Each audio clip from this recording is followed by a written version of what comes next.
10-year yields had a 19 basis point move today from low to high, which is remarkable in the context of everything that's taken place over the last week or so.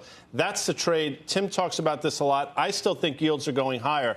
I think yields would be dramatically higher, but for what we've seen over the last week. So yields are telling you the story. And the demand for our bonds, the market is demanding a higher yield to buy our debt. That is problematic.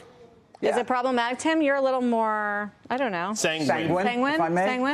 Yeah, I mean, maybe acquiescent to the market conditions I have, which are leadership in the equity market continues to be coming from semiconductors, who made a new relative all-time high against the S&P. And the Qs are close to that, or yesterday they finished with that. But I hear everybody here, and an 18-point move on that auction was a sign that investors are demanding higher term premium. So you get a pickup of about 10 bips on the 10-year, 15 bips from 10s to 30s, and we're learning that that's not enough. The curve is steepening at the long end, term premium, risk premium, and I think that's something to think about. I think that core CPI was hotter than expected. We've had a week where Waller, Johnson, Jefferson, you had all kinds of folks from the Federal Reserve talking about, we probably don't need to go.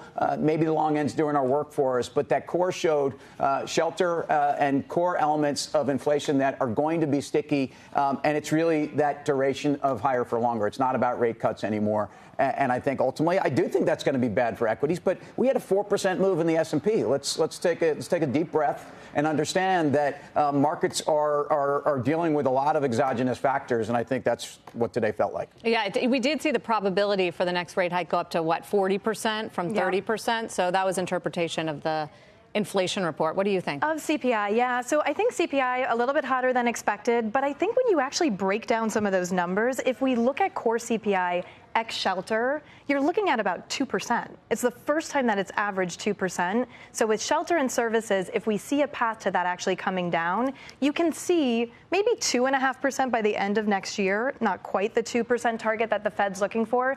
But I think the price action today goes back to that 30-year auction. It was all about that 30-year auction and this debate that we've had the whole month of September. Who are the buyers of the 10-year and the 30-year? And there's pressure that rates could go higher there. Well, we've had this debate all year, but it doesn't feel like we've had a lot of weak auctions. So there's been a lot of discussion about who's the buyer and is there too much supply coming due. But most of the auctions, especially at the short end of the curve, have been gobbled up. What happened today? Yeah, I don't know jack about auctions. I'll be very honest with you. But bring it back to the stock market, I'll just say this. If you think about the things that we value stocks on, right? And so if we've been really focused on inflation and we've been focused on rates, I mean, look what we had in the last week. On Friday we had an unemployment report at 3.8%. Now we have a CPI reading very near 3.8%, right? If you think about all the conditions that should probably put a bid under oil and energy in general going forward, and the lack of visibility in and around that situation, I think inflationary inputs are going to be higher. And if you think going back to the stock market,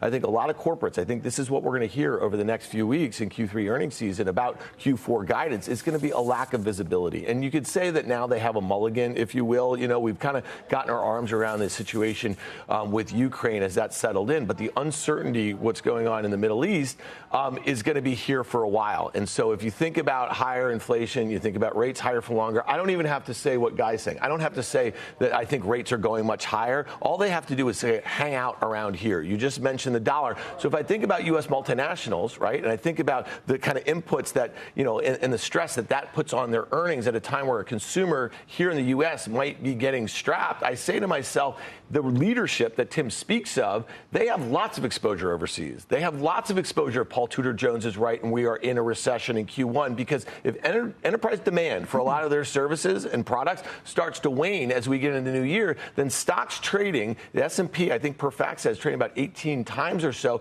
which is in line or a little bit above the 10-year average with rates here and all this uncertainty. They don't make any sense. Like that to me in this valuation range.